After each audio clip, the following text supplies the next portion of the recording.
اعوذ باللہ من الشیطان الرجیم بسم اللہ الرحمن الرحیم سورۃ الحج بسم اللہ الرحمن الرحیم یا ایھا الناس اتقوا ربکم ان زلزلۃ الساعۃ شیء عظیم۔ یہ فزع الاکبر جس سے کہ ختم ہو رہی ہے سورہ انبیاء، اسی کے تذکرے سے یہ شروع ہو رہی ہے سورہ حج۔ اے لوگو ڈرو اپنے رب سے، تقوی اختیار کرو اپنے رب کا، یقیناً قیامت کا زلزلہ بہت بڑی شے ہوگا۔ یوم ترونہا، جس دن کہ تم اس کو دیکھو گے، تذہل کل مرضعۃ عما ارضعت، بھول جائے گی ہر دودھ پلانے والی جسے وہ دودھ پلاتی تھی۔ یعنی واقعہ یہ ہے کہ حیوانات میں جو بھی دودھ پلانے والا کوئی جانور بھی ہو تو اسے بھی اپنے بچوں کے ساتھ جو انس ہوتا ہے، اور خاص طور پر انسانوں میں پھر ماں کی محبت اور شفقت اور ممتا جو ہے وہ اپنی جان دینے کو تیار ہوتی ہے، اپنے بچے کی آنس نہیں آنے دیتی۔ لیکن وہ سخت ایسا دن ہوگا، ایسی سختی ہوگی کہ دودھ پلانے والیاں اپنے دودھ پیتے بچوں کو بھول جائیں گی۔ وَتَضَعُ كُلُّ ذَاتِ حَمْلٍ حَمْلَهَا، اور دہشت کا عالم یہ ہوگا کہ ہر حاملہ کا حمل گر جائے گا۔ وَتَرَى النَّاسَ سُكَارَىٰ، اور تم دیکھو گے لوگوں کو کہ جیسے نشے میں ہیں، اس طرح کی ایک کیفیت ان پر طاری ہوگی، ایسے بے سدھ سے نظر آئیں گے جیسے کہ گویا کہ نشے میں، وَمَا هُم بِسُكَارَىٰ، حالانکہ وہ کسی نشے میں نہیں ہے، وَلَٰكِنَّ عَذَابَ اللَّهِ شَدِيدٌ، بلکہ اللہ کا عذاب بہت سخت ہے، اللہ کی طرف سے بڑی سخت یہ گھڑی آنے والی ہے جس سے کہ اللہ تعالیٰ اپنے مومن صادق بندوں کو بچا لے گا، جس کی کہ صراحت ہے حدیث کے اندر۔ وَمِنَ النَّاسِ مَن يُجَادِلُ فِي اللَّهِ بِغَيْرِ عِلْمٍ، لوگوں میں سے ایسے بھی ہیں جو اللہ کے بارے میں جھگڑتے ہیں، اللہ کی آیات کے بارے میں جھگڑتے ہیں، قرآن مجید کے احکام کے بارے میں جھگڑتے ہیں، جبکہ حال یہ ہے بغیر علم، نہ ان کے پاس کوئی علم ہے۔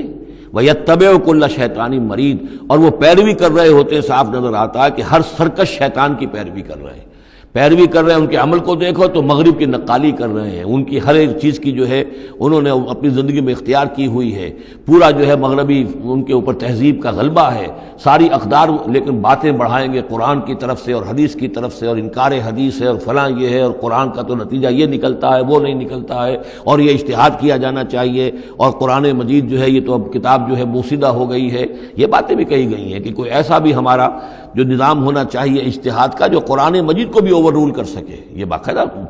رائے موجود ہے کہ قرآن مجید میں بھی جو صریح احکام آئے ہیں وہ بھی ایک خاص قوم کے لیے، خاص وقت کے لیے تھے، یہ ہمیشہ کے لیے نہیں ہے۔ تو بڑے بڑے دانشور، بڑے بڑے جو اسکالرز ہیں، بڑی بڑی ڈگریاں ان کے پاس ہیں، میک گل سے لے کر آئے ڈگریاں۔ ڈاکٹر فضل الرحمان صاحب آئے تھے تو میک گل سے ڈگری لے کر آئے تھے، جنہوں نے جو وحی کے بارے میں کہا تھا کہ یہ حضور کا بھی کلام کہا جا سکتا ہے، اس کو اللہ کا بھی کلام کہا جا سکتا ہے، باقی فرشتے کی کوئی حیثیت نہیں ہے۔ یہ ساری باتیں ڈاکٹر فضل الرحمان کہنے والے تھے۔ میک گل سے انہوں نے یہودیوں سے آ کر ڈگریاں حاصل کی تھی انہوں نے،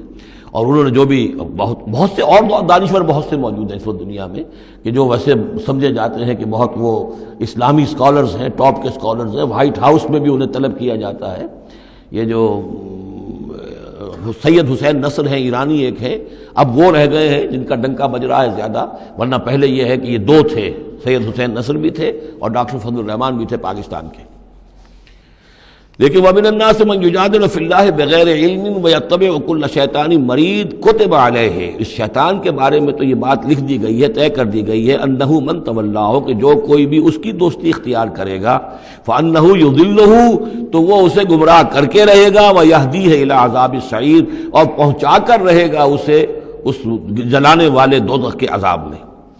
یا ایھا الناس، اے لوگو، ان کنتم فی ریب من البعث، اگر تمہیں کوئی شک ہے کہ کیسے دوبارہ زندہ ہو جائیں گے،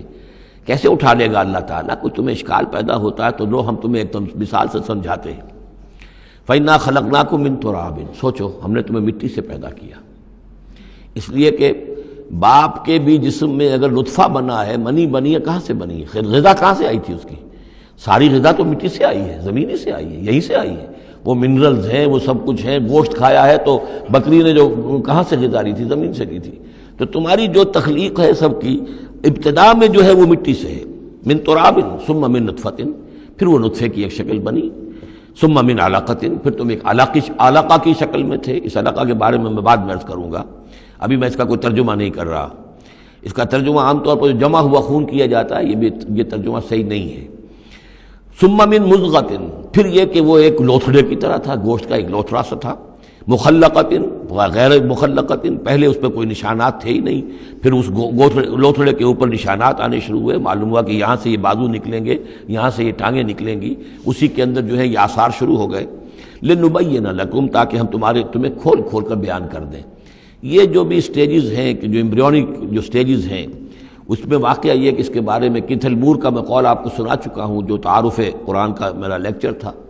کہ ان چیزوں کے بارے میں حیران اور ششدر ہیں جو اس وقت ایمبریولوجی کے سب سے بڑے ماہر ہیں، جن کی ٹیکسٹ بکس دنیا کے اندر سب سے زیادہ مستند مانی جاتی ہے، کہ ہم حیران ہیں کہ یہ ساری چیزیں قرآن مجید نے کیسے کہی ہیں، اور یہ بالکل ایگزیکٹ جو ہے تعبیر ہے ان سٹیجز کی کہ جو رحم مادر میں انسانی جنین جن سٹیجز سے گزرتا ہے اس کی اس سے زیادہ صحیح تعبیر ہو نہیں سکتی۔ وَنُقِرُّ فِي الْأَرْحَامِ مَا نَشَاءُ، یہی مضمون چونکہ دوبارہ پھر آئے گا سورہ مومنون کے پہلے رکوع میں، تو میں وہاں اس کے بارے میں تفصیل سے کروں گا۔ اور ہم ٹھہرائے رکھتے ہیں رحموں میں جو ہم چاہتے ہیں، یعنی رحم کے اندر پھر رحم مادر میں وہ حمل رہتا ہے، اب وہ حمل بیٹے کا ہوا ہے، بیٹی کا ہوا ہے، یا بیٹا یا بیٹی وہ ذہین ہے، فتین ہے، خوبصورت ہے، کیسی ہے، صحیح ہے، سالم ہے، وہ ہمارا فیصلہ ہے۔ نقر فی الارحام ما نشاء الی اجل مسمى، ہم ٹھہرائے رکھتے ہیں رحموں میں جو ہم چاہتے ہیں ایک وقت معین تک، ثم نخرجکم طفلا، پھر ہم تمہیں نکالتے ہیں، وہ تم چھوٹے سے بچے ہوتے ہو،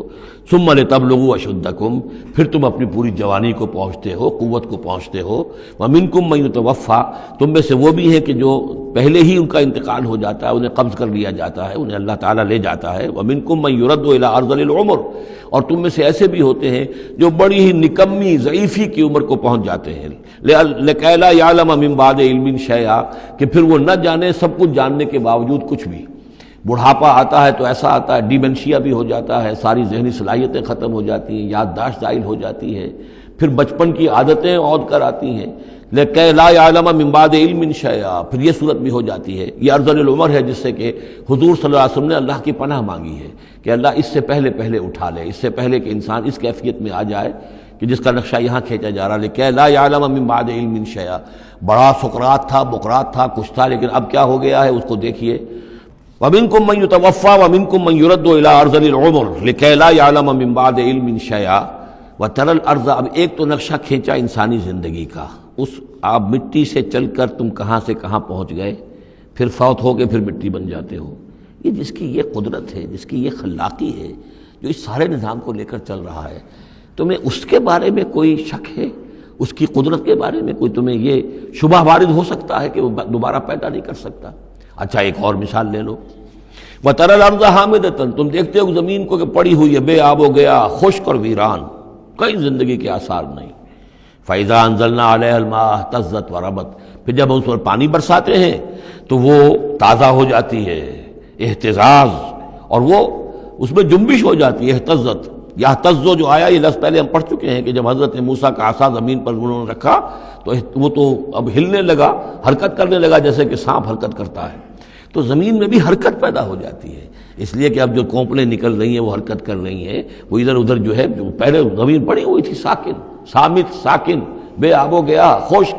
لیکن اس کے بعد اہتزت، اس کے اندر ایک حرکت پیدا ہوتی ہے، وہ ربت، وہ ابھرتی ہے، گویا کہ جیسے وہ گھاس یا سبزہ اوپر اٹھ رہا ہے، اور جیسے کہ فصل گویا کہ زمین اٹھ رہی ہے، وہ اٹھتی ہے، ابھرتی ہے، وَأَنبَتَتْ مِن كُلِّ زَوْجٍ بَهِيجٍ، اور ہر طرح کی قسم قسم کی تر و تازہ چیزیں جو ہیں وہ اگا دیتی ہے زمین۔ تو ذرا سوچو، زمین مردہ تھی، اللہ نے زندہ کر دیا۔ تمہارا اپنا معاملہ یہ ہے کہ مٹی سے لے کر اور تمہارے ایک انسان پورے بننے تک، یہ پھر کیسے شک کرتے ہو؟ تمہیں اللہ تعالیٰ کی قدرت میں بھی کوئی شک نہیں ہونا چاہیے۔ یہ تمہاری زندگی کا سائیکل چل رہا ہے اور یہ نباتاتی سائیکل چل رہا ہے ساتھ کے ساتھ، یہ چند مہینے کا ہوتا ہے، یہ تمہارا جو ہے یہ 60 70 80 برس کا ہے، اس کے علاوہ تو کوئی فرق نہیں۔ ذالک بان اللہ هو الحق، یہ اس لیے ہے کہ اللہ تعالیٰ الحق ہے، اس کے حق ہونے میں، برحق ہونے میں کسی شک و شبے کی گنجائش نہیں۔ وَأَنَّهُ يُحْيِي الْمَوْتَىٰ، اور یہ کہ وہ مردہ کو زندہ کرتا ہے، مردہ کو زندہ کرے گا۔ زمین تمہارے سامنے مردہ پڑی ہوتی ہے اور زندہ ہو جاتی ہے۔ وَأَنَّهُ عَلَىٰ كُلِّ شَيْءٍ قَدِيرٌ، اور یہ کہ وہ تو ہر چیز پر قادر ہے۔ وَأَنَّ السَّاعَةَ آتِيَةٌ، اور یہ کہ قیامت آ کر رہنی ہے، لَا رَيْبَ فِيهَا، اس میں کسی شک و شبے کی گنجائش نہیں۔ وَأَنَّ اللَّهَ يَبْعَثُ مَن فِي الْقُبُورِ، اور یقیناً اللہ تعالیٰ اٹھائے گا ان کو جو قبروں کے اندر ہے، بعث بعد الموت ہو کر رہے گا۔ صدق اللہ العظیم۔